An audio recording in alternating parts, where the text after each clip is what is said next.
Amid the rustic beauty of rural Idaho, a retired school teacher vanished.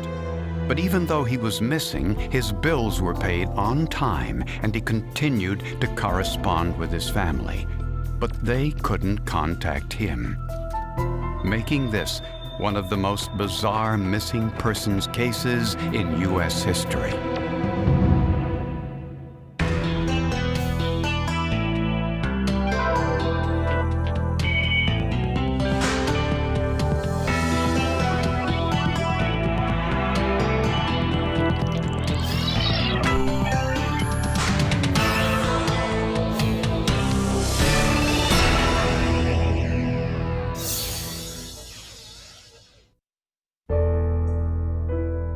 For 22 years, the most popular teacher at Incline High School near Lake Tahoe, Nevada, was Paul Gruber.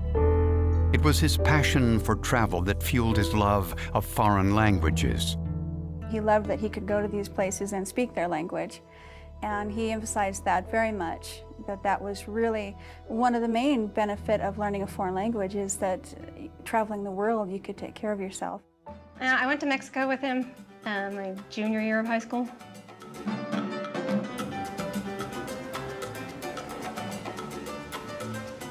That was fun. We went dancing, and that was kind of embarrassing. But anyway, we had a good time. When he was in his early 50s, Paul Gruber inherited some money and retired from teaching. He moved to Sandpoint, Idaho, and bought a home on the shores of Muskrat Lake. He just liked that slow pace. When I actually saw Sandpoint, I could see why he liked it. It was, it has the same Lake Tahoe feel. Shortly after Christmas in 1993, Paul sent his 3-year-old grandson a birthday card, as was his custom. But his daughter noticed immediately that this card was different from all the others. It was a really brief note and it wasn't very affectionate, but it wasn't sitting right with me. There was just red flag inside. Something wasn't right. I pulled out old birthday cards and started comparing writing, and it didn't look like his signature to me, Shelley left phone messages for her father at his home in Idaho. Uncharacteristically, he didn't return them. So Shelley called the local police department, asking them to check on her father's welfare. The detectives found no one home and no evidence of a break-in, but virtually everything inside was gone. There was a total absence of personal items, clothing, toothbrush, hairbrush, nothing. Just totally vacant. It's like no one had lived there or someone had rented the house. Stereos, valuable stuff like that. TVs were all gone. Shelley decided to set a trap. She left a bogus message on her father's answering machine, reminding him not to forget her husband's birthday. Can you please send the money that we had discussed? I think it was just something that she made up to see what would happen. 5 days later, her father sent Shelley's husband a birthday card and a $25 check. She knew that her dad had never promised to send a check for her husband, and I don't think it was even his birthday. And so that certainly let her believe that something had happened to her dad. An Idaho State Police forensic document examiner compared the handwriting on the check and envelope to Paul Gruber's known handwriting samples. When the handwriting analysis came back, the examiner felt that it was Gruber's handwriting. Paul's family, however, didn't believe it. It didn't look like his signature to me. My husband agreed that it didn't look like his writing. So I think that's when I started making some more calls. Police checked Paul's financial transactions and discovered that he had been paying his monthly bills on time and was using his ATM card around town for cash. Strangely, none of the ATMs got a picture of the person using the card. None of the ATMs used had a camera, not one. So we found that to be a little bit odd. Was this merely a coincidence? And if Paul was all right, where was he living? And why didn't he return his family's telephone calls?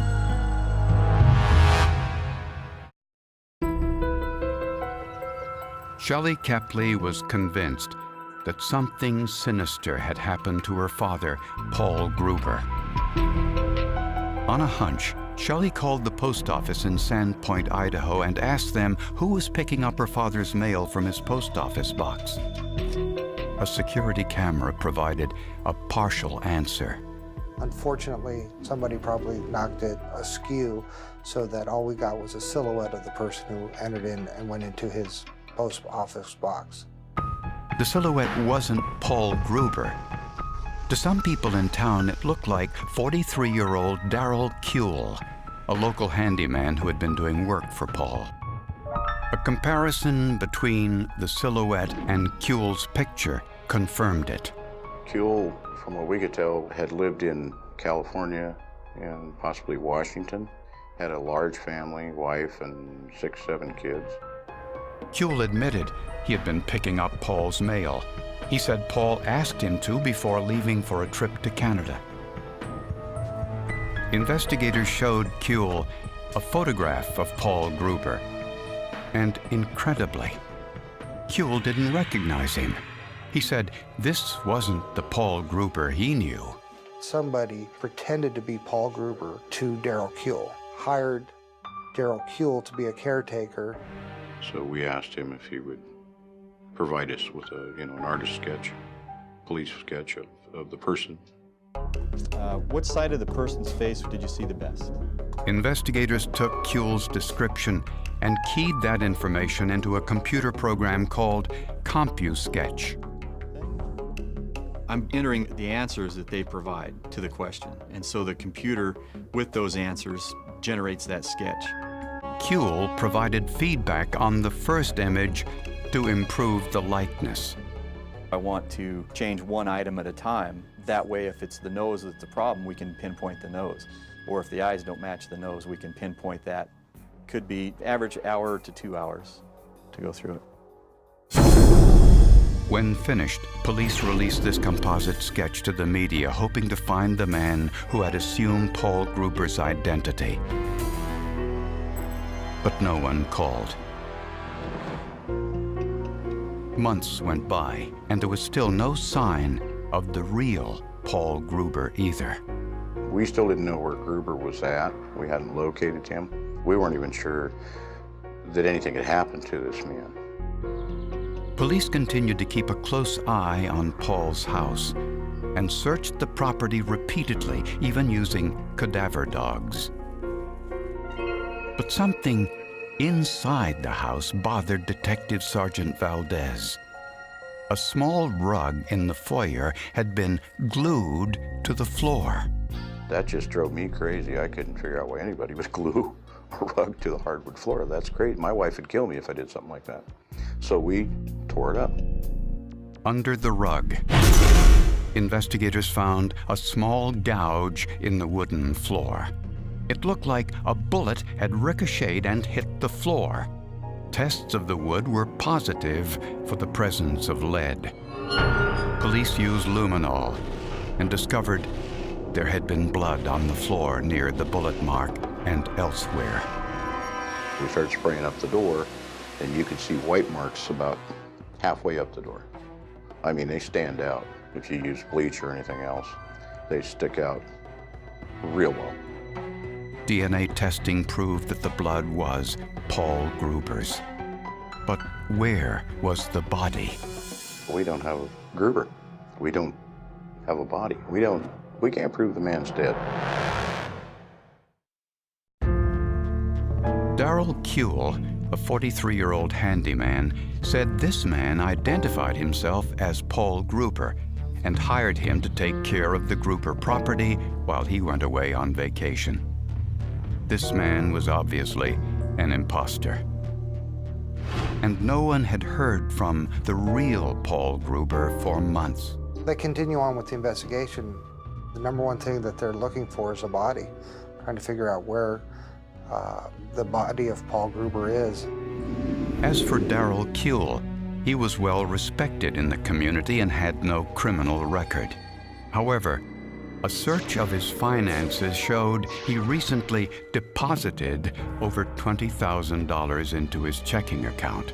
At the same time, there were similar withdrawals from Paul Gruber's account. Kuehl admitted transferring Paul's money into his checking account so that he could pay Paul's bills.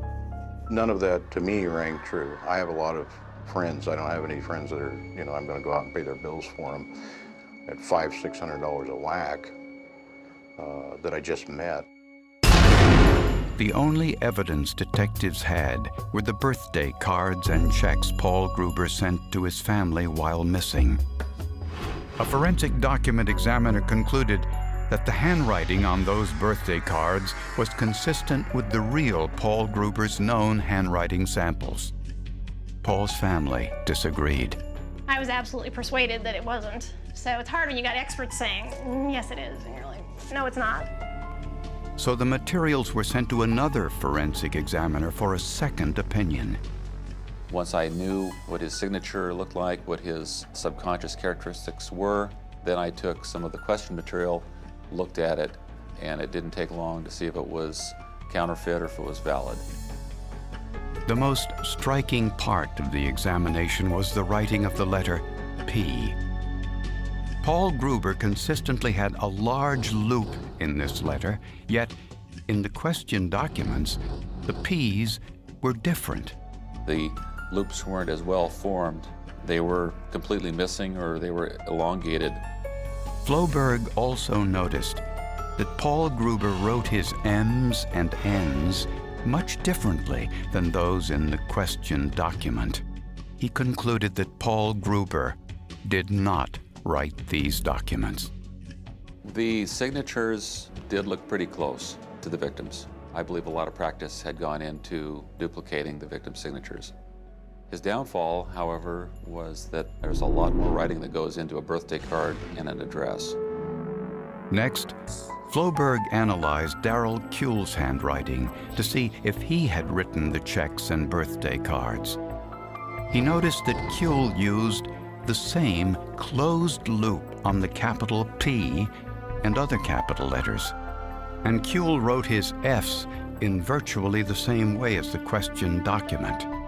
No matter how much time you have to practice writing, it's so hard to duplicate the writing of another that Mr. Kuehl was conclusively the writer of the forged checks and birthday cards and addressed the envelopes. Investigators searched Darryl Kuehl's property and found some incriminating evidence. We found a hidden door upstairs and found military-type, dark camouflage-type clothing, throwing stars, a katana, which is a big sword. It just didn't fit with Darryl Kuehl, the family man, father, Mormon, good Mormon-type person. They also found power tools, furniture, even a boat, which were all identified as belonging to Paul Gruber. We found a small suitcase or briefcase that had his Sunday go-to-meeting clothes in it and a large butcher knife. And that really seemed strange. And in the middle of it all was one of Paul Gruber's power bills. But most alarming was a .22 caliber handgun with a homemade silencer. Silencers are illegal because they can alter the ballistic evidence. The microscopic characteristics which are imparted to the bullet by the barrel itself are usually obliterated by a misaligned silencer. Very, very difficult and rare to identify a bullet with the barrel of a weapon which has had a silencer device attached. And detectives still didn't have Paul Gruber's body.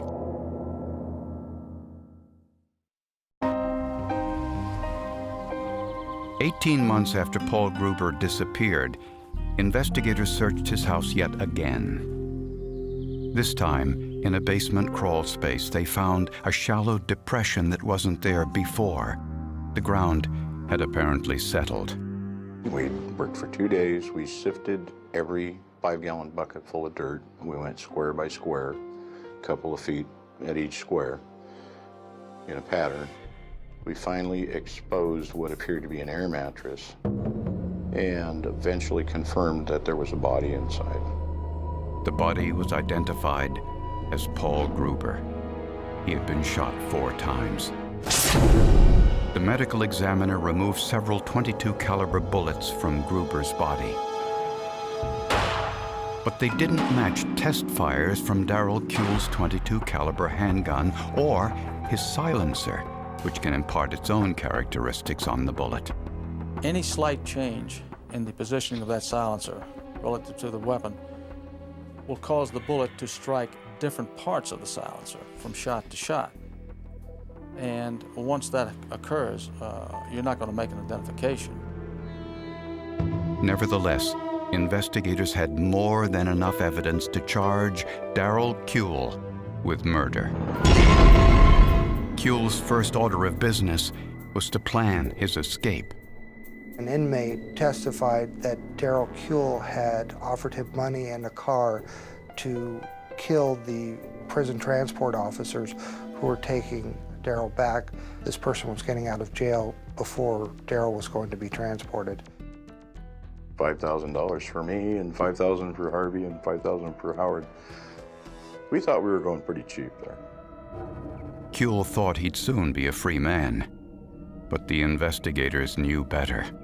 The 2 officers were actually doing the transport. They said, "Darryl, we know about your plot, that you're going to have us killed." Those guys turned state's evidence, and they said that he was just crushed at that point. Prosecutors believe Darryl Kuehl orchestrated an elaborate plan to kill Paul Gruber and steal his money. This was a crime motivated by greed. Paul Gruber had things that Darryl Kuehl wanted. Needed more money. He had 6 kids, 7 kids, however many he had. That's a lot of groceries. Apparently, Paul Gruber hired Darryl Kuehl for handyman work around the house and soon gained his confidence.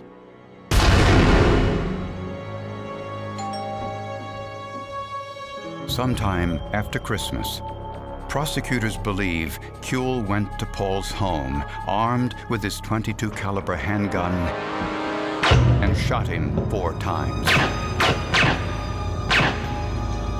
One bullet missed, ricocheted off the floor, leaving a gouge in the wood.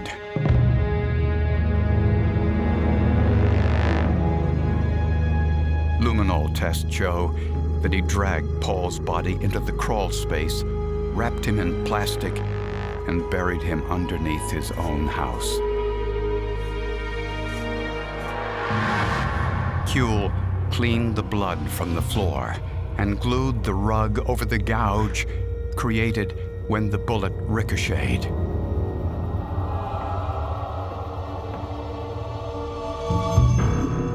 With Paul dead, Kuehl now had unfettered access to Paul's records, his ATM card, his PIN number, his checks, his Social Security number. He had everything he needed to assume Paul's identity. He started writing checks in Paul's name and withdrawing money from his accounts. His handwriting may have fooled one document examiner, but it didn't fool Paul's daughter, who knew right away it wasn't her father's handwriting. She set a trap by leaving some inaccurate information about her husband's birthday on her father's answering machine.